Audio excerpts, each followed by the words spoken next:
भगवान को देखने के लिए आपके पास विशेष आँखें होनी चाहिए, नहीं तो आप सदमा बर्दाश्त नहीं कर सकते।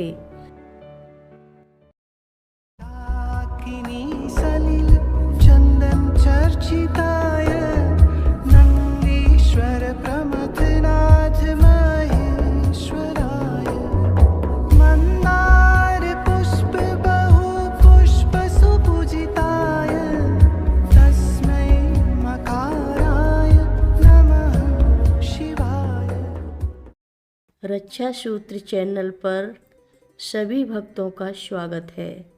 हम सभी भक्तों को महान संत नीप करोरी बाबा जी महाराज की अद्भुत पावन कथाएं सुनाने जा रहे हैं। कृपया सभी भक्त ध्यान से सुने। राजाओं के राजा, देवताओं के देवता इस युग के अवतार हैं।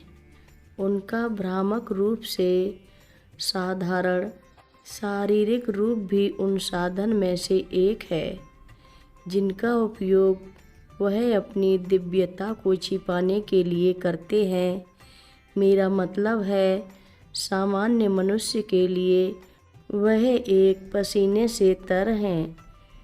भूरे रंग के व्यक्ति जिसके मुख में बस कुछ ही दांत हैं, लोगों को गालियां देते हैं और अपने भक्तों पर तला हुआ प्रसाद या मिठाई फेंकते हैं।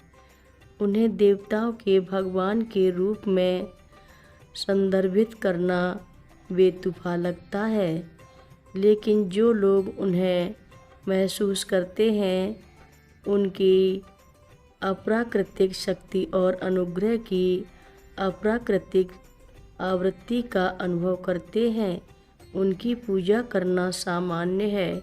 जिस तरह से कोई व्यक्ति जीवित भगवान की पूजा करता है। आप देखिए, उनकी त्वचा, उनका शरीर, उनका रूप, लेकिन यह धोखे की परतें हैं।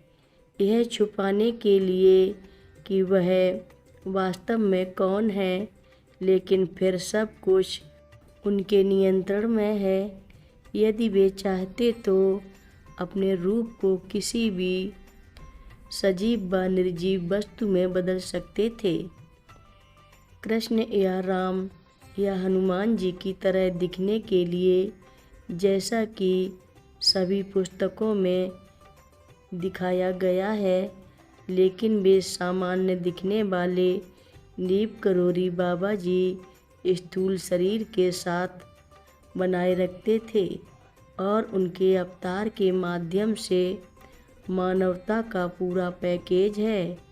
मुझे संदेह है कि उन्होंने ऐसा इसलिए किया क्योंकि उन्हें अपने पर अनावश्यक व अतिरिक्त देख रेख या तवज्जो पसंद नहीं है।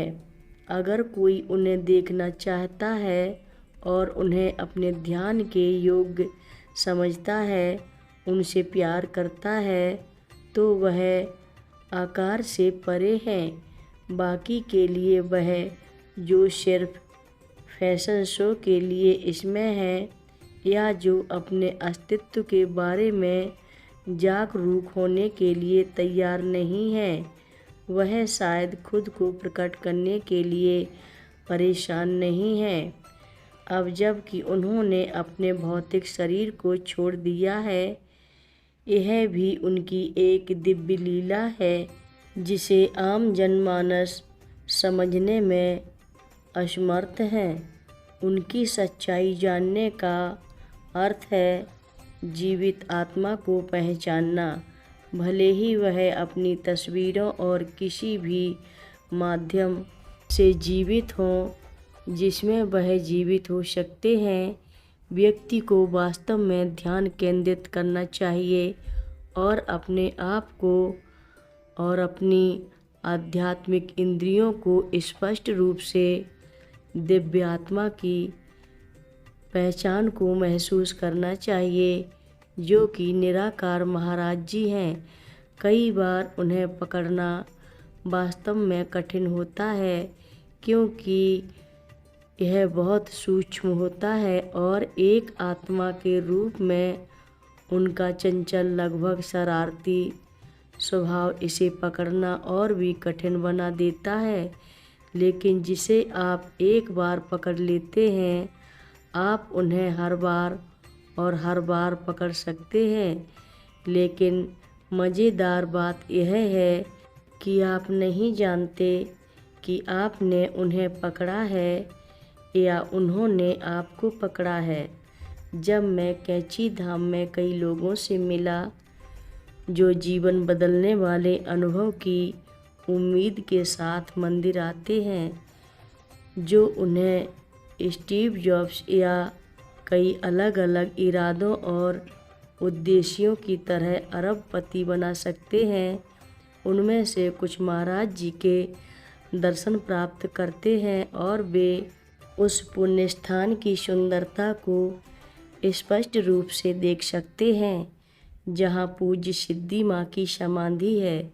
बाकी लोग बस एक कंबल में लिपटे एक बूढ़े व्यक्ति की संगमरमर की मूर्ति देखते हैं और कुछ लोगों के लिए फेसबुक या इंस्टाग्राम पोस्ट में डालने के लिए एक सुखद घटना बनकर रह जाती है।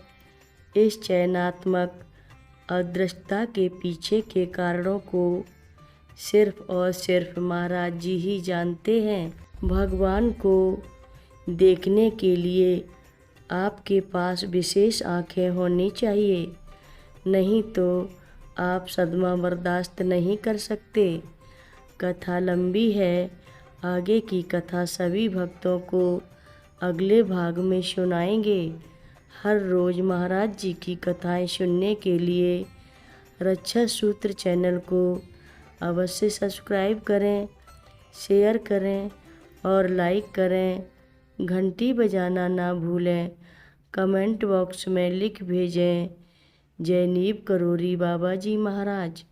बोलो नीव करोरी बाबा जी महाराज की जय बोलो।